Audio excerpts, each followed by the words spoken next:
Good morning, it's Quant Trade Edge, or should I say good afternoon. This is the daily wrap-up for April 14th, Thursday. The markets are closed tomorrow, so this is basically the last day of the week, and it was options expiration this morning. Please smash that like button if you like this content. It helps me keep making it. So the biggest thing we were looking at yesterday was the euro, and overnight we did get that test above the high, but we need to stay on top of the news. Today was ECB, basically the Fed for Europe, had an announcement this morning. And although we pierced above, this is why this methodology, even though you may sometimes get a worse entry, is worth following because it keeps you out of bad situations, keeps you out of a handful of the failures. So on the 30-minute, we had a clear A, B, C, but now the C goes all the way to here. So that gave you plenty of time to realize that this is too impulsive to the downside. In fact, we took out the previous day's low.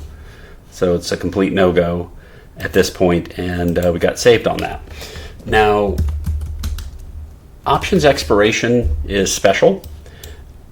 The Nasdaq tends to sell off from the open. We could look at a 1-minute chart, and this is the 830 bar. So this was something I read a long time ago, and I've been trading this since at least 2008, and this edge is still there. Go out and test it for yourself. On the day of option expiration, which is usually a Friday, today it's a Thursday, the Nasdaq tends to sell down from the open. The first good swing is a swing down. And the reason for that is index options are settled based on the opening prices of the stocks in the index. So this is best seen on the Nasdaq 100 because there's only 100 stocks, and you may not always get every stock opening exactly at 8:30 and 1 second. There may be certain stocks that take a little longer to settle in, but the opening price of each of those, if you look at put sellers as the house, they typically want to manipulate it as high as possible for that settle, and then really what you're seeing is them letting go of the manipulation. So again, this is another situation where what they have out on their options is orders of magnitude greater than what they may make or lose trying to hold the futures up. And go back and look at previous months. You'll see on the options expiration that the Nasdaq tends to drop right off the open. And if we put our little scalping indicators on, long scalp, short scalp, and our moving average, you'll see that the 833 bar gave us a short, which paid about 15 points. This long, had you taken it against the bias, still paid 15, 17 points. And then this was the real short that you wanted to catch on that good little wave down. And then it looks like we had another opportunity right here. So that's how to trade Nasdaq on options expiration date. I typically, after this trade, am done for the day. So what I did today is I switched over to look at other markets. And we had two markets firing off at the same time, so I was only really able to get into one of them. But this, from my chat at 10:59, there's a 15-minute anticlimax pattern on that gas. And then I was also just monitoring crude and how it had broken above that downtrend line with that previous swing high. And I'll show you how both of those played out. So if I take off the scalping pattern, oh, that's interesting. It's not even on there. There it is. Take off the scalps and put on the anticlimax. Nat Gas had the inventory report, and that was this big bar here. And then we got this pullback into the anticlimax. And if you remember, the anticlimax pattern means the distance between this low and this low is smaller than the distance between this low and this low, which is smaller than the distance between this low and this low. So it's only looking at lows, and it's accelerating down into a climax. And what's particularly nice about this is we're not climaxing into the abyss, this is actually just a decent flag pullback. I think it was barely 50% of this swing here. So yeah, a little more than 50, but not quite 61.8. So with an anticlimax pattern, you want it to be a, you want it to be a green bar, or if it's not a green bar, you wait for a green bar to form, and then you enter on a buy stop above that green bar. And my normal target for an anticlimax is 2 times the size of the anticlimax bar, which in this case was 731.7, and we got to 732. So this got its 2R target with very little trade management needed. What you could do is, as you start getting in to the profit zone, and I'll just show you the 5-minute view. The 5-minute view was actually was a nice looking 2-legged pullback. So here's the one leg, back up, and then all the way down. And because this is an outside bar, this is the trigger bar, and it's identical to the 15-minute because it then had 2 inside bars right after it.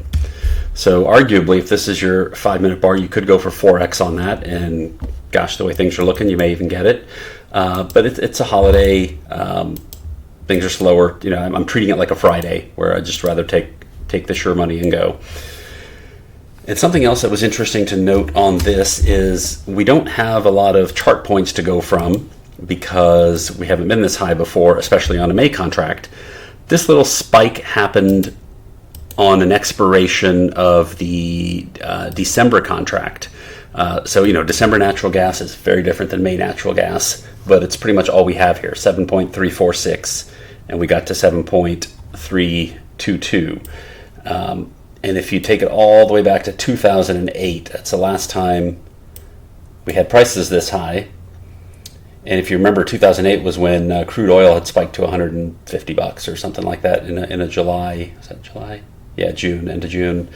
But yeah, up here we have 736 as a swing high. So there's just a couple of things, and again, being 15 years ago, 14 years ago, it's not all that significant. But that was just interesting to note that our target lined up with that. The other thing that played out really well was crude, and as you can see in the morning, this was very choppy. If you were following the waves, you got down, up, down, up, down, up, down, up, down, up, down. It's too choppy. So you got to keep moving to higher and higher time frames until it seems a little cleaner. And in this case, the 120-minute time frame looked pretty good. And take these out here. We essentially had a cup and handle type pattern, and this handle was a very clean 2-wave pattern. So I wasn't particularly watching the 120 until I looked at it later. I was watching it on the 15, and I didn't like all this choppiness, but then once it broke above, that's a clear sign that was drawn from the 120, so it's not as clean as it could be. But yeah, once we broke above, that was good. And we also got an anticlimax right at the bottom.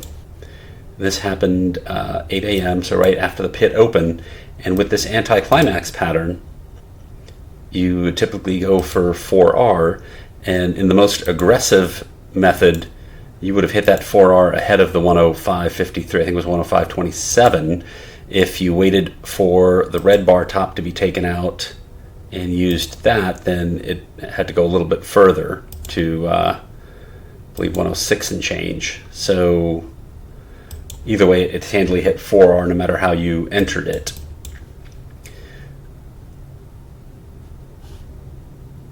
And with an anticlimax, you typically count on getting 2 legs out of the pattern. So I guess here you got your 2 legs. Yeah, looks like we got a nice big 3rd leg. Yep, guess ain't perfect. But going back to our daily homework, we were looking, this 240 wedge was beautiful. We'd gone up here and we're pulling back in a very controlled manner, and we were looking to tag this 105.59, this previous swing high. And Oh, interestingly, we have an anticlimax short setting up on the daily. So we'll see how that plays out. We would need this bar to turn red for that to trigger tomorrow or Monday. Otherwise, we need a red bar to get that to trigger. But with the indices being so choppy, the opportunity was in the energies today. So anyway, let's keep it short and sweet. Have a good long weekend. Happy Easter. And ask me some questions. Drop a like, subscribe, and we'll keep this going.